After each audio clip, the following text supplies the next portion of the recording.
Welcome, this is Don, and today I'm going to spend a couple minutes with you talking about your hero story.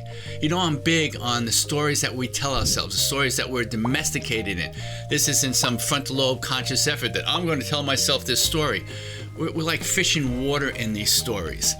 And one of the earliest stories that we were given as a kid was that story of victims, villains, and heroes. And most of us, unless we were somehow psychologically deranged, decided we wanted to be a hero. You know, wear a cape, be Superman, be Wonder Woman, all that kind of stuff. But now we're adults. These stories didn't go away anyplace.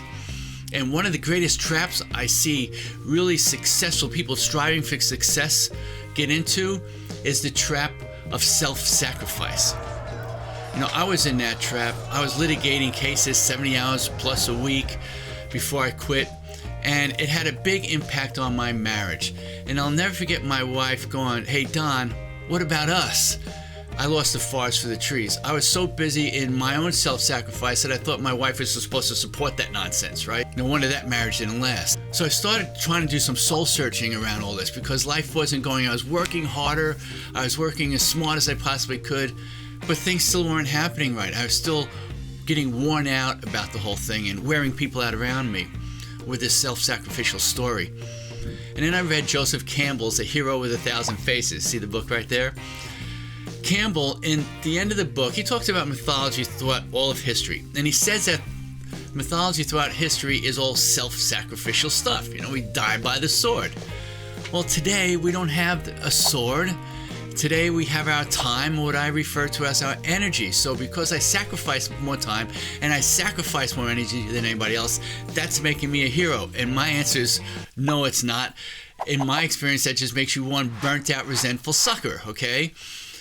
So I get to the end of the book, and Campbell admonishes the reader in the book that today's hero can put down the sword and doesn't have to self-sacrifice, that's just mythology. I'm like, well, how come I didn't read this thing 20 years ago? You know, don't have to self-sacrifice to be successful, to be a hero? Really? He says that today's hero brings light to the bifurcated soul. I mean, it doesn't get more poetic than that now, does it? Two other quick things about being a hero. First of all, don't self-sacrifice. That's nonsense. Number two, don't overcommit. It is so hard for the hero to say no. But when you overcommit, you automatically generate a lie, and people don't weigh your lies. So you have to get used to languaging. I'm sorry, I can't say yes to that because I'm already so committed that if I say yes to this, I'll be overcommitted and I don't want to produce lies. And I'm sure you don't want me to lie. And most people understand that. So no because, right? Give them the because. And the third thing about being a hero is part of that hero's journey is we have to climb some amazing mountain. Our personal Mount Everest is going to be hard, but we'll come out of the other side and we'll be redeemed, right? That's more mythology. That's more nonsense, all right? What if it doesn't have to be hard? What if you just have to do things? I remember when I went to law school, a lot of my classmates thought law school was going to be hard. That was the story they were enveloped in. But I had already gone through a bunch of hard stuff, done a lot of hard work before law school started, so I knew about hard. And I chose this. I chose to go to law school. I said, I'm going to make this a fun and exciting venture. We're all going to have to do the same stuff. Why do I want to language it as hard instead of exciting?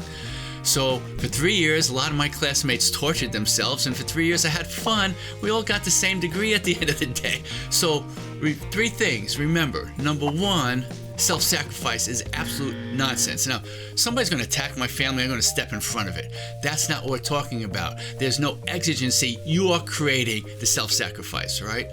Second thing is learn how to say no. And the third thing is, what if it was a fun and exciting and easy adventure? Why don't we put that story on top of everything? Take care, and I'll see you with another story about stories soon.